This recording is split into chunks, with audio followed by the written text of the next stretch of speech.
Bueno, buenas tardes. Agradezco mucho a Julián Ferreira, no solo que me haya invitado hoy a participar en estos comentarios que se van haciendo sobre el libro, sino que anteriormente él y Antonio Castorina me hayan invitado a participar de este libro, Neurocientismo, Salud Mental, Discusiones Clínicas Críticas desde un enfoque de derechos, en el cual se introdujo un texto que no es un texto escrito, sino que es un texto, es la desgrabación de una conferencia en una mesa que compartí con Julián Ferreira justamente en el 11º Congreso Iberoamericano de Psicología y 17 Congreso Argentino de Psicología organizado por la FEPRA, la Federación de Psicólogos, en el año 2018, ¿no? La pregunta nos venía resonando y veníamos trabajando este tema junto con Tono, Julián y distintos invitados, por lo menos en 2 mesas, lo habíamos hecho en 2 mesas en distintas oportunidades, y nos pareció, cuando me invitaron a participar del Congreso de la FEPRA, me pareció importante incluir el tema. Quiero aclarar además que necesitamos armar un contexto alrededor de esto. A partir del 2016, y sobre todo en el primer periodo que toma en esa etapa la Dirección Nacional de Salud Mental, por recordar un detalle, se producen algunos encuentros cuyos títulos son sumamente llamativos. Por ejemplo, hubo un encuentro muy importante que organiza en el 2016 la nueva Dirección Nacional de Salud Mental, que se llama Celebrar la Salud Mental. Y se hace mucho más evidente un discurso que es un discurso prácticamente internacional, pero que se hace mucho más evidente en ese momento en las prácticas acá, la aparición del tema de las neurociencias y las explicaciones supuestamente neurocientíficas para reducir de nuevo, producir una reducción biologista de nuevo, prácticamente a todas las problemáticas de sufrimiento psíquico, tal como los plantea en su complejidad la Ley de Salud Mental, por ejemplo. Entonces, dentro de ese marco y en lo que fue esa conferencia, el título de la conferencia fue Discurso de la Ciencia, Saber y Poder, la dimensión política de las neurociencias. Y en este punto yo continuaba una referencia, una búsqueda que formó parte de un libro que publiqué en algún momento a partir de una jornada de la Facultad de Psicología, que se llamó Las dimensiones políticas de la investigación en psicología, pero que en realidad trataba de articular las dos cosas ahora en el terreno de pensar la función de las neurociencias, y de esto se trata lo que voy a leer hoy. Cuando hablaba con Julián previamente a este encuentro, que es como una innovación, nunca he hecho una cosa así, le decía, entre otras cosas, que yo era de las alumnas que no le gustaba que las hicieran pasar a leer al frente, pero vamos a tratar de hacerlo. Por supuesto, pueden plantear preguntas, y en todo caso vamos a poder conversar un rato después. Espero que no sea aburrido. Si es así, interrúmpanme y hagan las preguntas lo mismo. Bueno, cuando me invitaron a participar en este congreso, pensé que tenía un subtítulo muy interesante: La profesión y sus laberintos, o En sus laberintos. Tal vez uno de los laberintos de la profesión son las encrucijadas en las cuales nos vamos encontrando cuando tratamos de articular entre las prácticas el enfoque de derechos que introduce la Ley Nacional de Salud Mental y, a su vez, la proliferación de discursos y prácticas neobiologistas que proponen reducir el concepto amplio que trae la ley sobre el sufrimiento subjetivo a una disfunción de órgano. Pero también pensé que este debate podía abordarse en distintas dimensiones. Entonces decidí invitar a compartir esta mesa a Julián Ferreira, que viene trabajando sobre el aplicacionismo de las neurociencias. Al empezar a leer esto, omití un epígrafe que le he puesto al texto y que voy a retomar posteriormente, que es es una frase de Boaventura de Sousa Santos, que dice: todo conocimiento científico busca constituirse en sentido común. El tercer elemento que pusimos en el título cuando hablamos con Julián, que fue biopolítica, tiene que ver con la transparencia con que hoy en día aparecen todas esas acciones dirigidas a la regimentación de la vida y de los cuerpos, algo de lo cual podríamos hablar perfectamente hoy. Entonces, el primer subtítulo es Ciencia y Poder. Me interesaba comenzar por una primera aproximación a la relación entre ciencia y poder. La ciencia vino a ocupar en la modernidad el lugar de saber verdad que quedaba vacante por la religión, y en ese movimiento la reemplazó como convalidación del poder y se instituyó como la forma más alta de la racionalidad. Si el rey había sustentado su poder en el designio divino, en un modelo de sociedad que planteaba que el poder devenía del pueblo, pero necesitaba que esa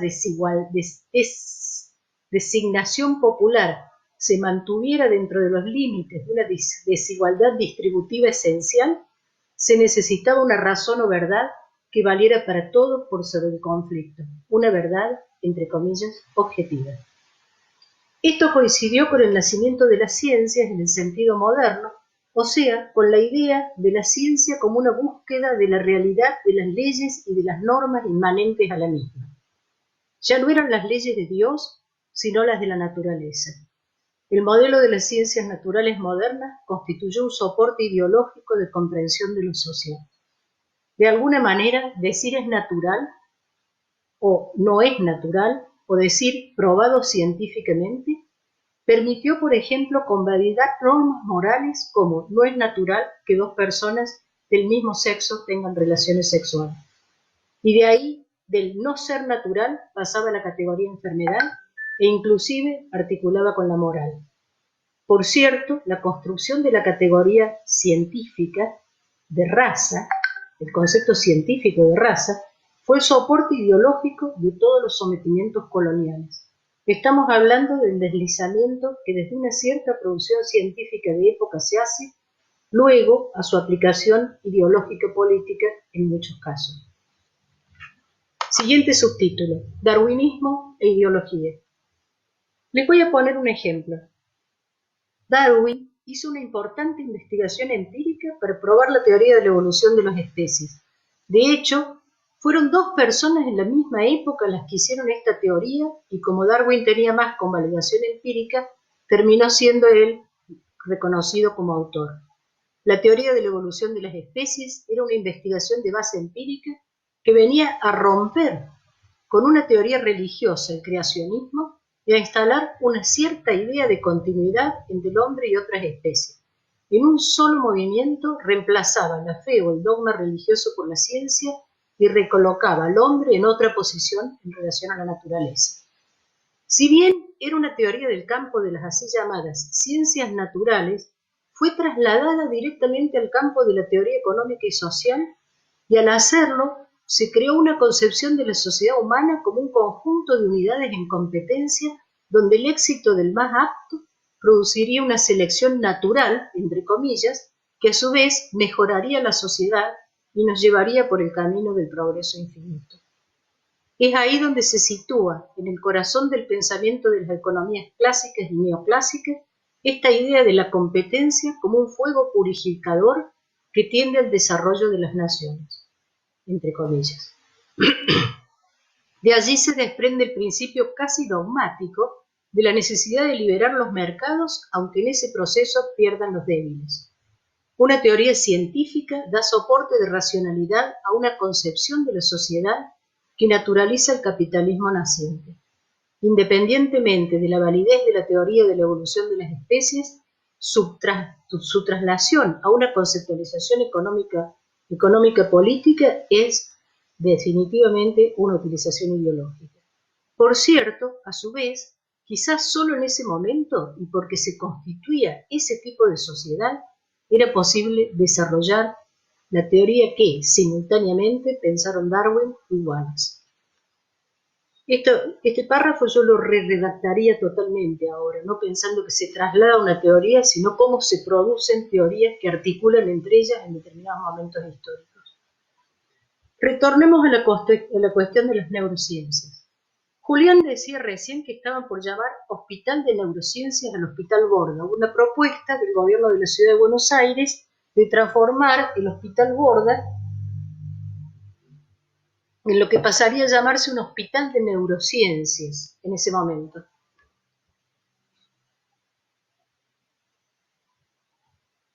Propuesta que es relativamente disparatada, porque los hospitales proveen atención, son espacios de prácticas médicas de saberes disciplinarios aplicados, no son laboratorios de investigación de una rama científica, aunque sea indispensable que hagan investigación. Uno puede hablar de un instituto de investigación de neurociencias, pero no de un hospital de neurociencias.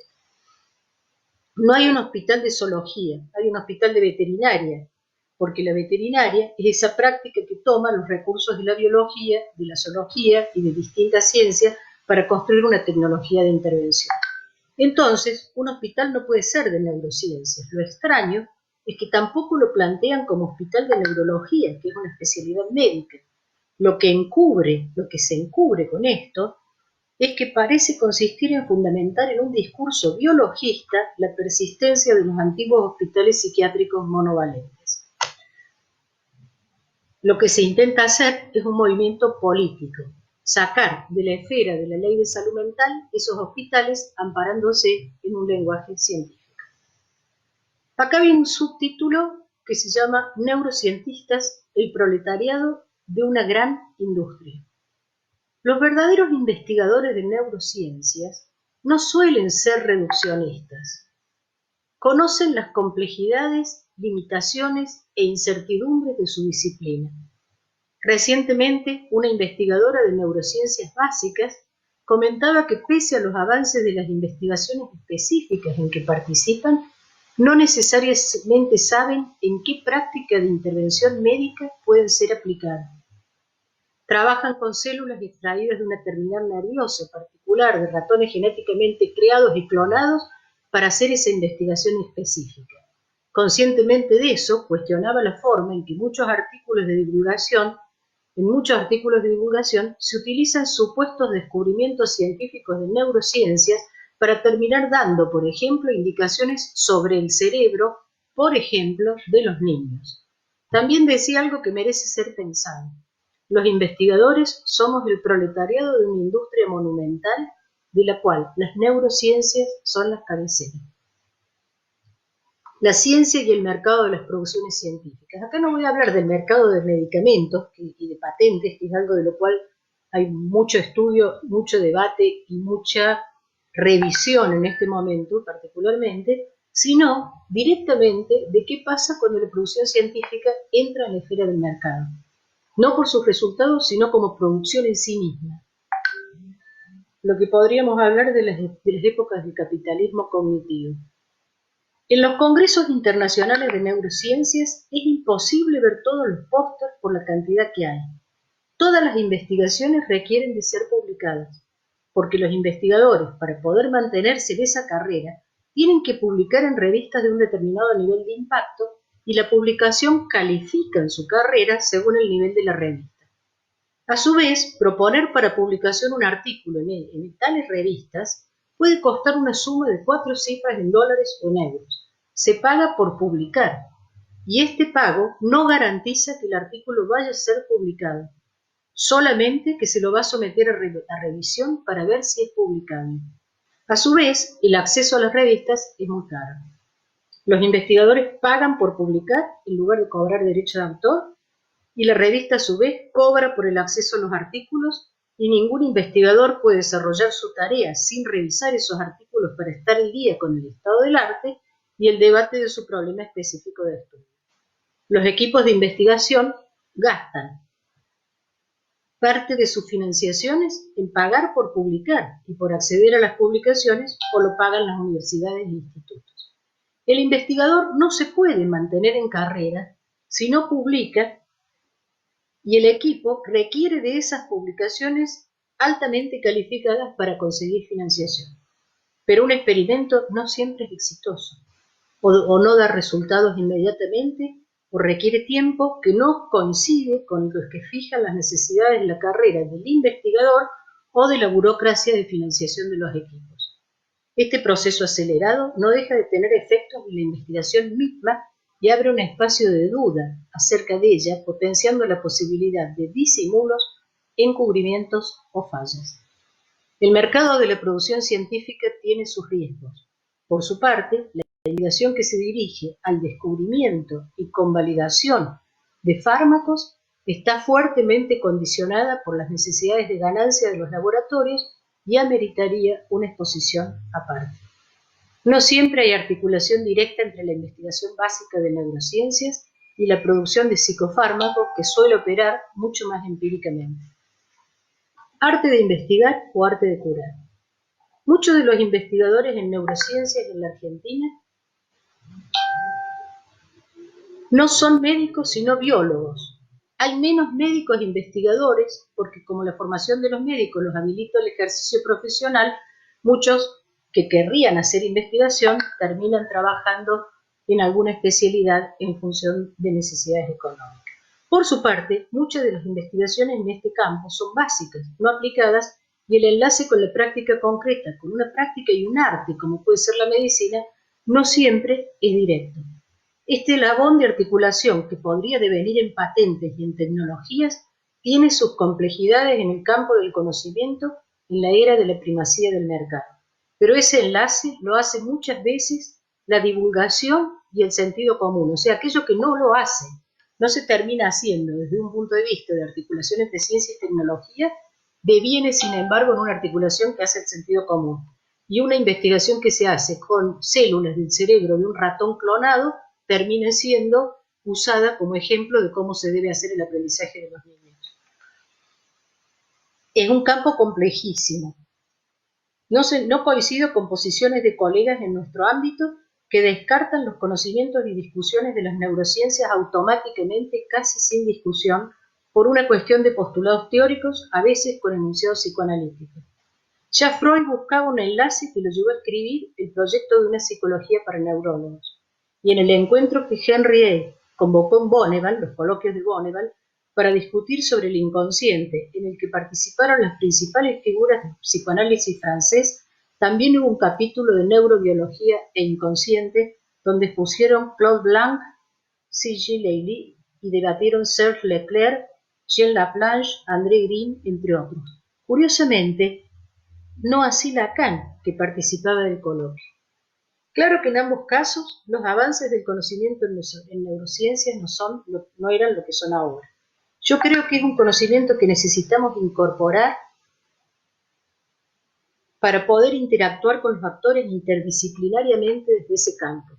No se puede descartar las neurociencias en nombre de algunos postulados usados como principios, como no se puede descartar la genética, aunque sí dudar del genetismo extremo que caracterizó algunos discursos finales del siglo XX mientras se estudiaba el genoma humano.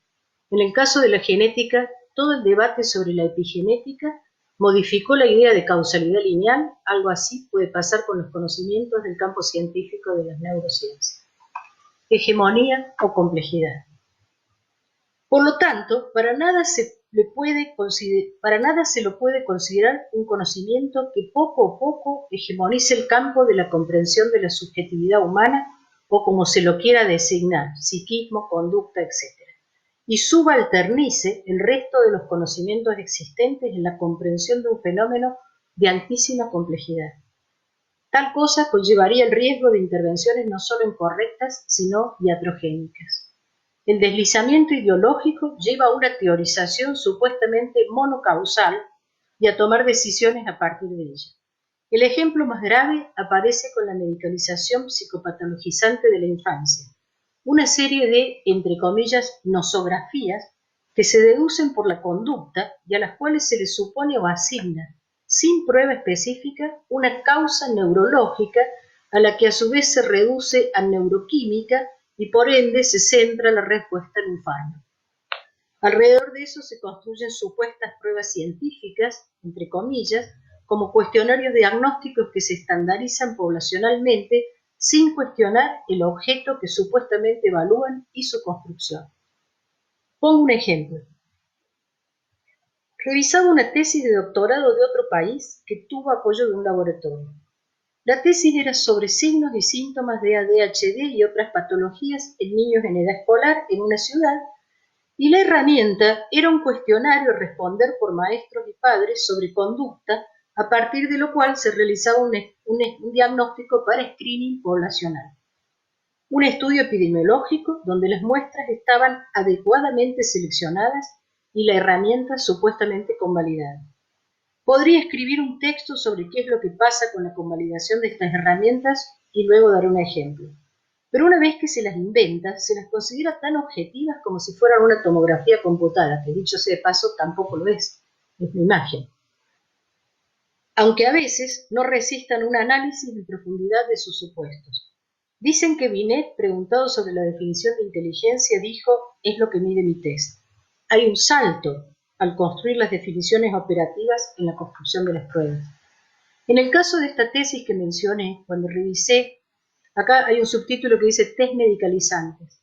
Cuando revisé las herramientas, le pregunté al tesista: esta herramienta que vas a aplicar, que es un cuestionario de conducta, porque ni el síndrome de déficit de atención ni la bipolaridad en la infancia se diagnostican de otra manera que a través de la conducta. ¿No puede suceder que la respuesta afirmativa frente a esta, por ejemplo, pregunta, se deba a que este niño está sufriendo abuso sexual? Me dice: puede ser. ¿Y diagnostica el abuso? No, no lo diagnostica.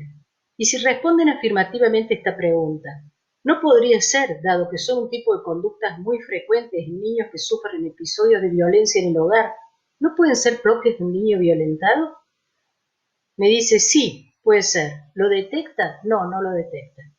Y esta otra serie que señala conductas de apatía, falta de interés, de atención, etcétera, etcétera, ¿no puede ser un niño desnutrido? ¿O un niño cansado porque trabaja? ¿O con un duelo reciente? Me dice: puede ser, y tampoco lo detecta. Entonces le pregunté: ¿para qué queremos una herramienta que no detecta los principales problemas que pueden tener muchos niños y encima los confunde con otros? Sucede que esa herramienta agrega el supuesto de que la conducta se puede explicar por una normalidad del funcionamiento nervioso individual que sería la causa. No descarto que pueda haber un funcionamiento particular del sistema nervioso cuando hay un sufrimiento, por ejemplo, por abuso crónico, pero reducir eso a la causa y actuar de acuerdo con ello es actuar una falacia. Derivan todo a un diagnóstico unidimensional que a su vez deriva en una medicación. Y todo lo demás, el abuso, la violencia, la desnutrición, el trabajo infantil, la tristeza de un duelo, queda eludido, como también queda eludido mucho que tiene que ver con los vínculos, el momento familiar, la singular subjetividad de ese niño y el posible conflicto que pueda tener, por ejemplo, con o en esa escuela. Para nada niego que haya niños que efectivamente tienen necesidad quizás de una medicación, pero sé que ningún experto real en neurociencias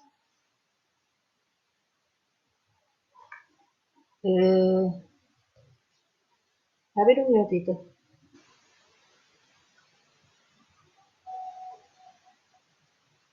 Está. Lo cual, pero nada niego que haya niños que efectivamente tienen necesidad quizá de una medicación, pero sé que ningún experto real en neurociencias sostendría esta banalización en la práctica que se repite cotidianamente, lo cual se nota en el aumento de consumo de metilfenidato, cuya importación aumenta año a año. Otro riesgo de esas herramientas estandarizadas es que terminan delegando prácticamente el diagnóstico en la maestra, que encuentra en ello una explicación científica, entre comillas, a las dificultades que encuentra en su tarea. He comentado uno de estos cuestionarios del Child Behavior Checklist, que debe ser respondido por la madre y que tiene preguntas como, por ejemplo, ¿piensa demasiado en el sexo? Una pregunta que yo no le admitiría a un investigador de mi equipo porque, primero, supone que la madre sabe lo que piensa el hijo. Segundo, porque deja su decisión lo que significa pensar demasiado en el sexo, lo cual es una variable absolutamente subjetiva de la madre. No es así como se formula una pregunta y a su vez no es inocuo formular preguntas a una madre o a una maestra o a nadie en nombre de la ciencia. Alguna vez aplicamos en una serie de instituciones preescolares en México una herramienta de detección epidemiológica de problemas para niños en edad preescolar de origen inglés. Era un cuestionario muy extenso que debía ser respondido por los padres de manera autoadministrada. Luego que lo respondieron y mientras analizábamos los resultados, las maestras nos dijeron que algunos de los niños habían modificado sus conductas. Nos pareció un efecto interesante para indagar y debimos entrevistar a las madres de esos niños. La respuesta fue significativa. Muchas de ellas nos decían: ustedes, Los técnicos o profesionales que les enviaron el cuestionario, quienes ellas no conocían, pero que representaban la ciencia y la investigación, me hicieron preguntas sobre cosas a las cuales yo no había atendido o no había pensado y reparé en eso. Traigo este ejemplo para mostrar que inclusive la aplicación de un cuestionario produce efectos y no es neutra. ¿Qué puede pasar con alguna madre a la cual ellos, los científicos, le preguntan si su hijo piensa demasiado en el sexo? Volviendo, he aquí los efectos de cuando Julián se preguntaba si el cerebro va a la escuela, una consigna que escuchamos en ese año justamente. No, el cerebro no va a la escuela. A la escuela va un cuerpo subjetivo, como diría Canguilhem, un intestino que responde de determinadas maneras, hay niños a los cuales la escuela le da dolor de panza, un corazón, un escucho, una persona, un sujeto. Persona en cuanto a sujeto de derechos, sujeto en cuanto a producción de subjetividad en dispositivos, entre ellos el lenguaje, como diría Gambé. De hecho, no hay posibilidad de un desarrollo neuropsicológico humano normal sin relación con otro. Por eso existe el marasmo afectivo. Sin todo eso, no se ha desarrollado, sin todo esto, el marasmo afectivo, que sucede cuando a un bebé se le dan todos los cuidados biológicos, la alimentación y la higiene necesaria, pero no el contacto, la estimulación y el investimento libidinal. Sin todo eso, no se desarrolla la infancia humana ni biológica, ni neurológica, ni subjetivamente. Entonces, esa es esta visión compleja a la que estoy aludiendo. La segunda parte del texto, que me parece un poco largo de leerles, porque el texto Kant tiene dos subtítulos. Uno es el cerebro del Banco Mundial y hace un análisis sobre ese extraño documento del 2015 del Banco Mundial. El Banco Mundial saca todos los años un informe sobre el desarrollo mundial, que por ejemplo en el año 2000 fue sobre la pobreza, es la primera vez que introduce una categoría subjetiva para la pobreza, para medición. El año 1993 marcó la reforma en salud de todos los países de América Latina y podría decir fue la forma en que se manifestó en las reformas sanitarias del Consenso de Washington y de alguna manera sigue influyendo hasta hoy. Y el de el 2015, curiosamente, hay otro sobre ambiente, etc. El 2015 se llama Mente, Sociedad y Conducta. Y uno pregunta por qué un banco, ya es bastante que se ocupe de la salud un banco, pero por qué un banco debiera ocuparse de la mente, de la sociedad y de la conducta. Y es ahí donde este documento plantea cómo las neurociencias y las teorías cognitivas deben abonar al desarrollo, dicen ellos, lo que ellos consideran el desarrollo, por medio de tecnologías que permitan favorecer la toma de decisiones de las poblaciones adecuada al desarrollo. Es ahí donde va a entrar toda la base teórica del marketing político destinado a quitar la reflexión del terreno de la decisión política de las personas, a quitar lo que ellos llaman el pensamiento deliberativo, que es lento, largo, etc., e instalar una forma de toma de decisiones rápida, prácticamente automática, producida sobre preconceptos y de alguna manera inducida por la forma en que se construyen los discursos. Por supuesto que esto no es nuevo, es la idea de cómo dirigir científicamente las sociedades, que aparece ya en Walden 2, por ejemplo, lo que no dicen nadie, lo que no se dice, lo que se oculta, porque ellos ahí dicen, esta es la forma de lograr el desarrollo. Vuelven a la idea de Walden 2, que es esa novela de Skinner, esa novela de un mundo utópico de Skinner, donde es una sociedad perfecta porque cada una de las personas tiene su conducta programada para ocupar el lugar que debe ocupar. La pregunta que nadie responde en todo el libro y que los actuales seguidores de Walden 2 no responden es quién programa a los programadores. ¿No? Va por sentado que hay alguien por encima y volvemos ahí a una visión prácticamente muy clara de la idea de la ciencia como la objetividad de un pensamiento que reemplaza la palabra de Dios. Y ahora toma dos últimos subcapítulos. Uno se llama la felicidad como imperativo, ¿no es cierto? Esta idea de la vida necesaria, obligatoria y definitivamente feliz, y otra que se llama el sentido neurocomún, y que va a trabajar con referencia a todas estas ideas, a todas estas formas de pensar, inclusive en términos de causalidad lineal, inclusive en términos de simplificación de realidades absolutamente complejas, y cierra con una cuestión sobre la biopolítica, que es lo que voy a leer para terminar. Entonces, vuelvo a la cuestión de las neurociencias, específicamente a lo que he tratado de demostrar, la dimensión política o en todo caso como herramienta de biopoder. Voy a cerrar con una breve referencia al concepto tan utilizado de biopolítica. Se abusa del término. Edgardo Castro dice que no es una categoría fácil de circunscribir aun cuando se aborda dentro del marco de un mismo autor, por ejemplo Foucault, y que se ha convertido en un término que corre el riesgo de vaciarse de contenido específico. Soy consciente de este riesgo y por ello lo voy a usar de manera más metafórica que conceptual. Sirve de todos modos para enlazar con lo que venimos desarrollando. Traducido estrictamente, es política de la vida. Pensé que estaba sin sonido. Traducido estrictamente es política de la vida y puede ser leído de dos maneras. Una de ellas es considerar la potencia de la vida en la acción política y otra, la más frecuente, considerar ese momento de la historia en que los cuerpos y las vidas pasan a ser objeto de las políticas de Estado, la del poder soberano del hacer vivir y dejar morir, que alguien está revisando en estos momentos una serie de filósofos. Sucede que bios, en su etimología, no es la vida en el sentido orgánico del término, que tendría su raíz en Zoé. Bios es la vida en su dimensión multidimensional. Aclaro al margen que orgánico a su vez no es un término correcto.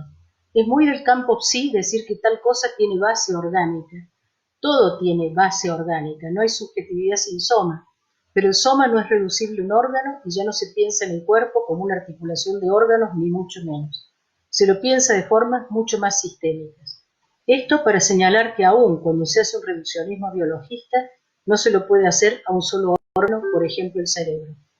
Entonces, trabajar con relación al biopoder puede ser, por un lado, cuestionar críticamente las formas en que se establece un intento de dominación de la vida y o trabajar cuáles son las formas que abonan a la capacidad de la vida de construir poder o potencia.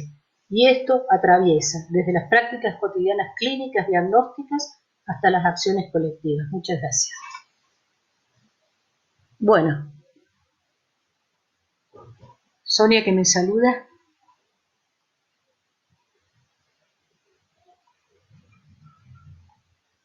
Estoy revisando ahora por si hay alguna pregunta.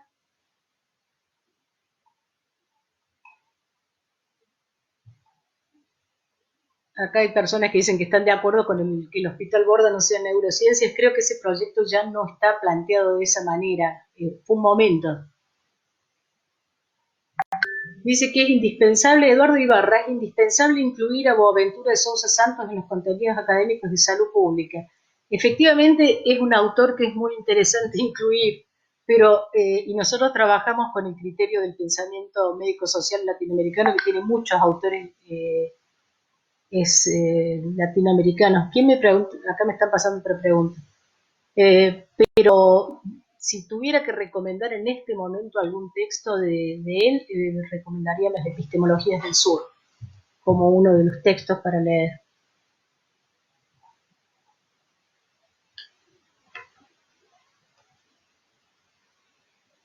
A ver un momento. Me está mandando algunas preguntas. Me preguntan si puedo leer el índice y otros autores del libro. Perfectamente. Eso es muy fácil. Es más fácil que responder preguntas. El capítulo 1 tiene una introducción de Julián Ferreira y Antonio Castorina.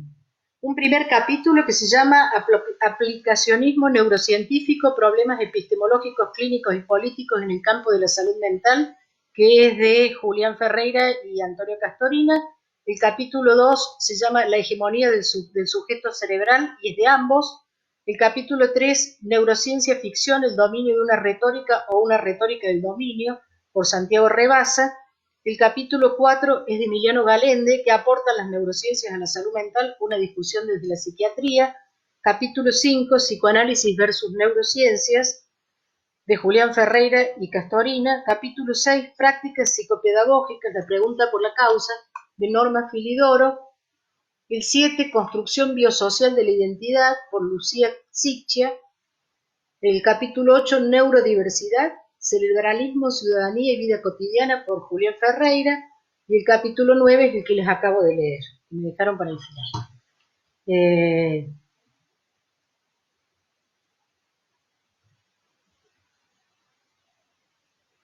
Acá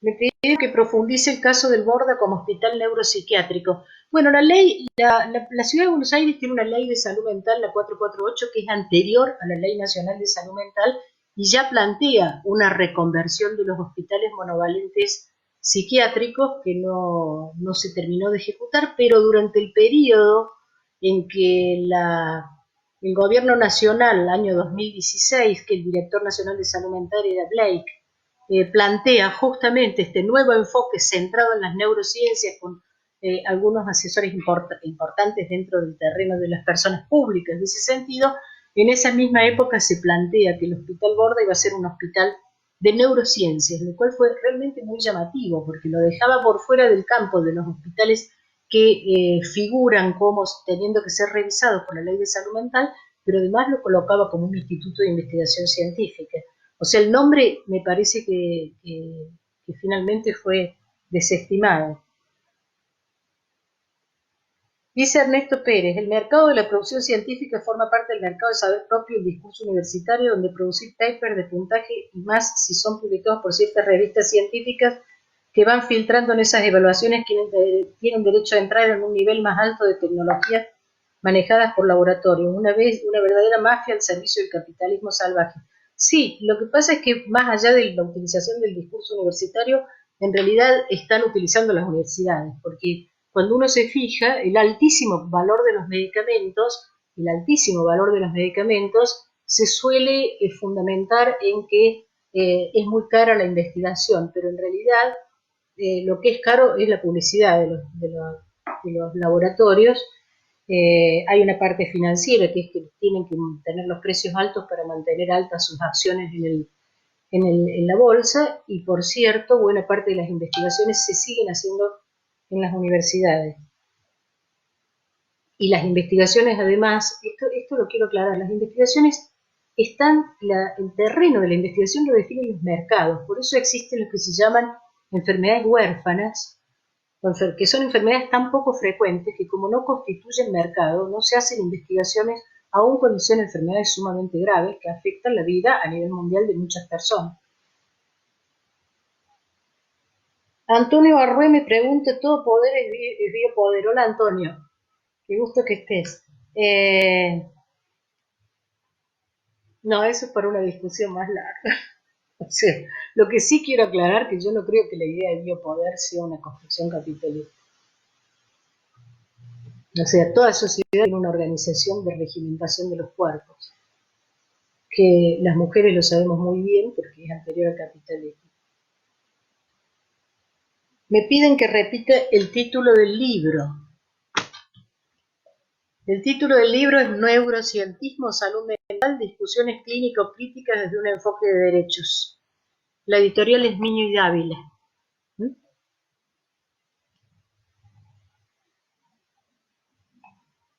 Acá alguien pone que el planteo sobre el abuso sexual fue interesante, que no necesita medicación, sino que lo crean y lo contengan. Pero curiosamente, Rosana Ortelli, el que está planteando esto, hemos visto muchos diagnósticos, bueno, diagnósticos erróneos.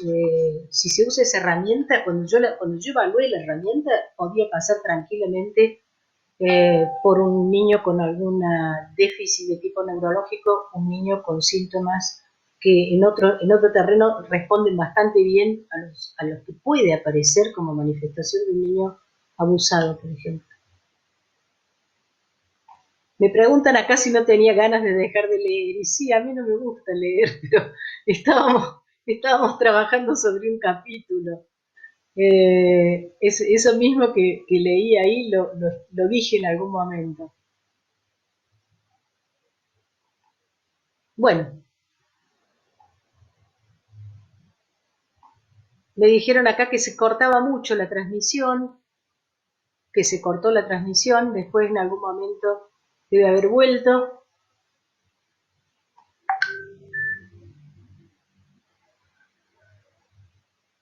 Acá me pregunta Julián, o me pasa la pregunta que es, si, ¿cómo pienso yo?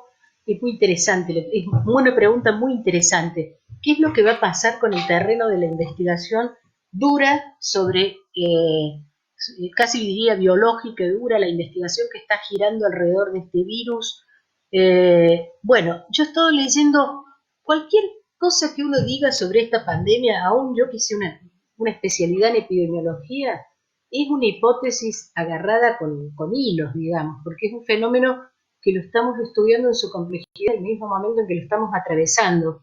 Y eso permite un cierto nivel de comprensión y en otros puntos vamos a necesitar un tiempo. Pero por un lado hay un montón de laboratorios compitiendo para ver quién encuentra la vacuna y o el medicamento, porque ojo con esto, puede ser más rentable la vacuna que el medicamento o puede ser más rentable el medicamento que la vacuna en una enfermedad que después se vuelva endémica y exista permanentemente y requiera permanentemente el medicamento. Depende de cálculos que yo no sé hacer, pero ellos sí saben. Ahora, por cierto que sin embargo obligó a un contacto y a un contacto cooperativo entre equipos de investigación que pasaron por encima de las barreras de competencia de mercado que tienen normalmente y están colaborando entre ellos. Y eso puede ser novedoso desde el punto de vista del proletariado de la investigación, que no le interesa tanto la competencia como la producción. ¿Sí? Ustedes recordarán que cuando recién salieron los antirretrovirales del HIV, una persona tenía que tomar una impresionante cantidad de medicamentos por día. Y una parte del hecho de que tuviera que tomar esa gran cantidad de medicamentos separados era que pertenecían a distintos laboratorios que tenían distintas patentes. Entonces no se podían unificar. La persona terminaba, bueno, de hecho hemos avanzado mucho en eso. La pregunta era de Santiago Bernabé, me pasó Julián.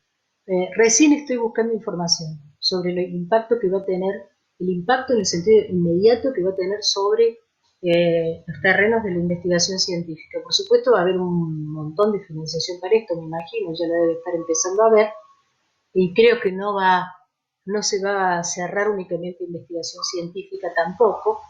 Hay una importante preocupación por el terreno de la salud mental, sobre lo cual yo no haría todavía más que breves hipótesis, ¿no es cierto?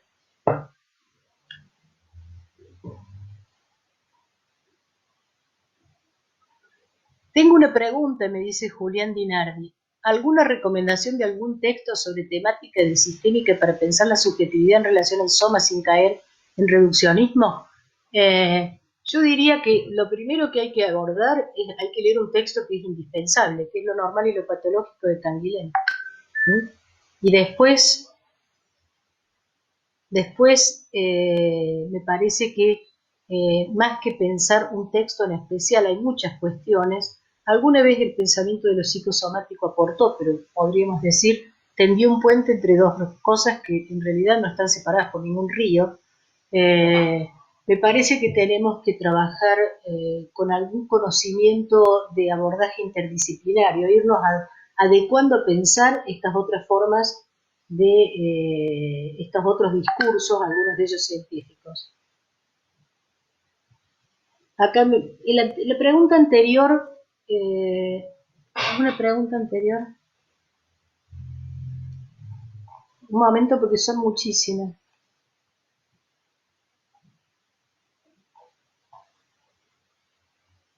La ciencia al servicio del mercado deja al sujeto inerme ante su sufrimiento que queda apresado en un diagnóstico paralizante y obturador de una salida posible.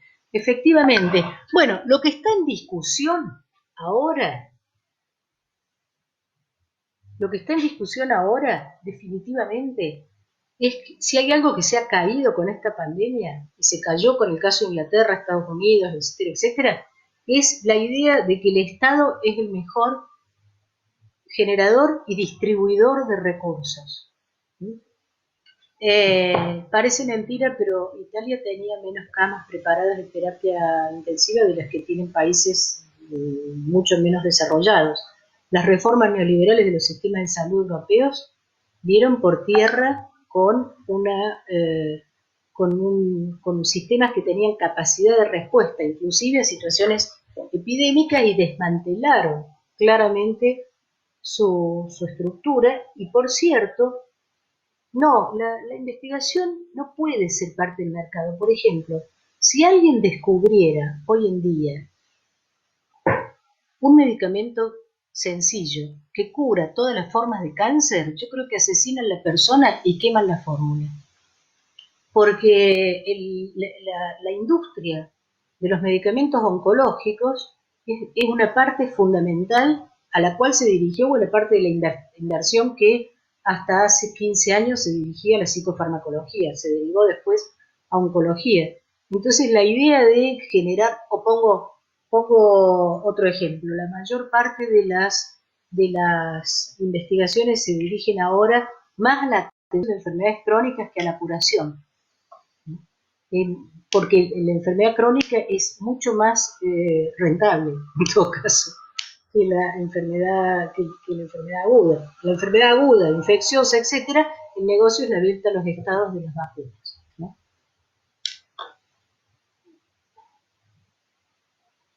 El financiamiento no es solo la industria farmacéutica la que financia la investigación, pero además hay una cuestión, hay una vacuna contra la hepatitis B, creo que no es una vacuna, no es una vacuna preventiva, sino que es una vacuna curativa, que el precio en el mercado creo que era $120.000 la vacuna. ¿Sí? Y me contaba un funcionario que había tenido que gestionar la compra que el valor de la producción de esa vacuna yo creo que no llega a $400. Hay un desfasaje alrededor del tema de las patentes entre el valor de producción y el valor de venta del medicamento que es realmente abusivo.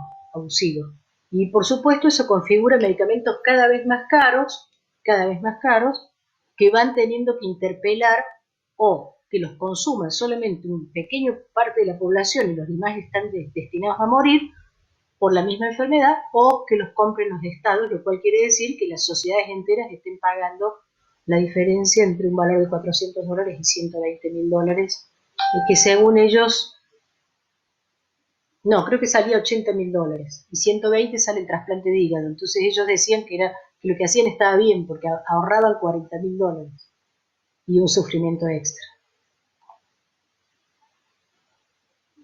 Bueno, no sé si me fijo ahora si tengo algunas preguntas más seleccionadas acá.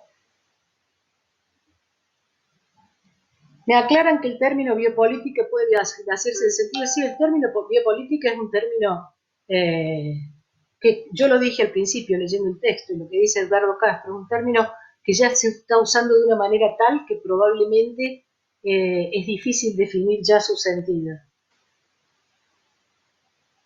Acá Pablo Andrés Salcedo, estas cuestiones también aplican a los múltiples test psicométricos que se usan para evaluar personalidad y sus trastornos. Correlacionan los test con los desarrollos del DSM. Al estar respaldados por publicaciones de revistas científicas, se desestiman otras técnicas de evaluación psicológica y se hace un reduccionismo de evaluación psicológica a determinados modelos. Bueno, la utilidad de los test psicométricos, o sea, cualquier herramienta está construida, cualquier herramienta contiene una concepción del sujeto. Cuando el Banco Mundial en el 93 construyó esa herramienta para evaluar la eficiencia, la relación costo-efectividad de los servicios de salud, construyó los años de vida ajustados según discapacidad, que es una fórmula que hay que hacer un curso para aplicarla, una fórmula matemática importante. Sin embargo, ellos mismos reconocen que en el corazón de esa fórmula tuvieron que tomar una decisión ético-valorativa. que consistía en saber a qué nivel de discapacidad se consideraba equivalente a un muerto. Quiere decir que tomaron la decisión ético-valorativa de que una persona que sobrevivía con una discapacidad de X cantidad era equivalente a fracaso o hacia muerte dentro del sistema de salud. Es una decisión ética directamente y es una decisión ética segregativa, ¿no es cierto? Pero está contenido en una fórmula matemática y después uno cree que las matemáticas son objetividad. Las matemáticas son un lenguaje. Si yo, una vez un niño me preguntó si yo creía que existían las hadas, y le dije que sí, que existían en la mente de los niños que las piensan y en los cuentos. Entonces uno puede objetivamente contar todas las hadas que hay, si pudiera hacerlo, ¿no?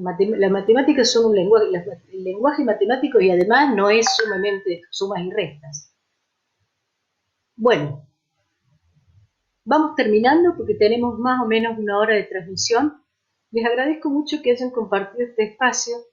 Han quedado acá más preguntas de las que podría responder en mucho tiempo y bueno, espero que nos sigamos viendo por lo menos en compartir espacios virtuales mientras no podamos compartir espacios presenciales. Un abrazo a todos.